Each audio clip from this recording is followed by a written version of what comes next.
Dron, mortaja dhe sisteme të përparuara artillerie duke përfshirë edhe obusët. Këto janë disa nga armatimet që Shqipëria do të furnizohet nga një prej kompanive izraelite, bazuar në një marrëveshje që konsiderohet si sekret nga autoritetet në Shqipëri.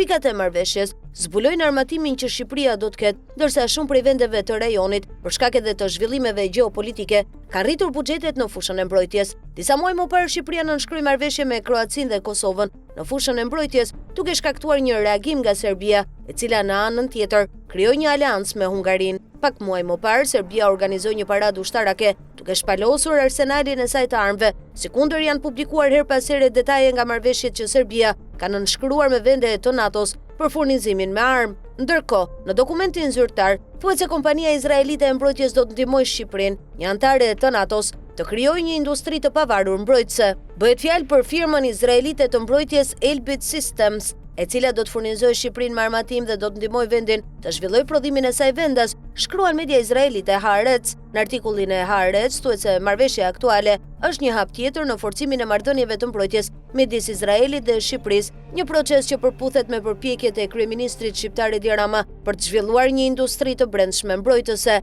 Sipas marrëveshjes së nënshkruar midis qeverive izraelite dhe shqiptare në shtator, Elbit Systems do të furnizojë Shqipërinë me obuz Atmos 155 mm të montuar në kamion dhe sisteme mortajash Speer 120 mm të bazuara në mortajën Kardom të Elbit. Kompania do të furnizojë gjithashtu dy lloje dronësh taktik me rreze të shkurtër veprimi, Magni X dhe Thor. Jetëgjatësia e marrëveshjes nuk dihet, por marrëveshjet e mëparshme të Atmos që Elbit Systems raportoi tregojnë se secila njësi shitet për $5 milion.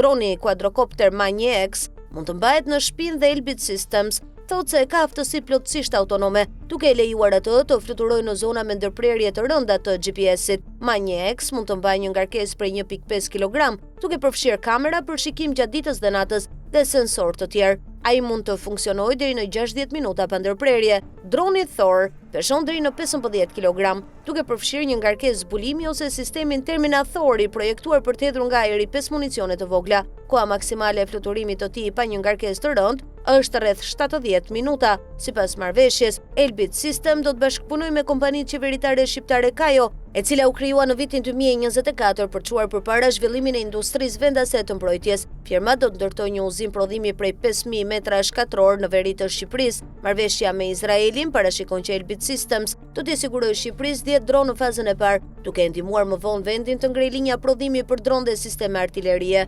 Marrëveshja e paraqitur për miratim nga qeveria shqiptare nuk përmend shumën e marrëveshjes dhe as nuk specifikon burimet e financimit. Kryeministri Edi Rama ka premtuar se Shqipëria do të jetë në gjendje të pajisë ushtrinë e saj me dronë të prodhuar në vend deri në vitin 2027, dhe raportet në vend thonë se teknologjia izraelite është prapa këtij premtimi. Rezulton se Elbit Systems është një nga përfituesit kryesor të forcimit të marrëdhënieve, pasi nënshkroi një marrëveshje në prill për të hapur një shkollë fluturimi në Vlorë, një qytet në Bregdetin e Mesdheut, gjithashtu në bashkëpunim me Kajo. Shqipëria u bashkua me NATO-n më shumë se 15 vjet më parë dhe ka rritur shpenzimet e saj të mbrojtjes vitet e fundit, sërish nën presionin e fortë të presidentit të SBA-s, Donald Trump. Vendi synon që investimet në mbrojtje të jenë 2% e prodhimit të brendshëm bruto.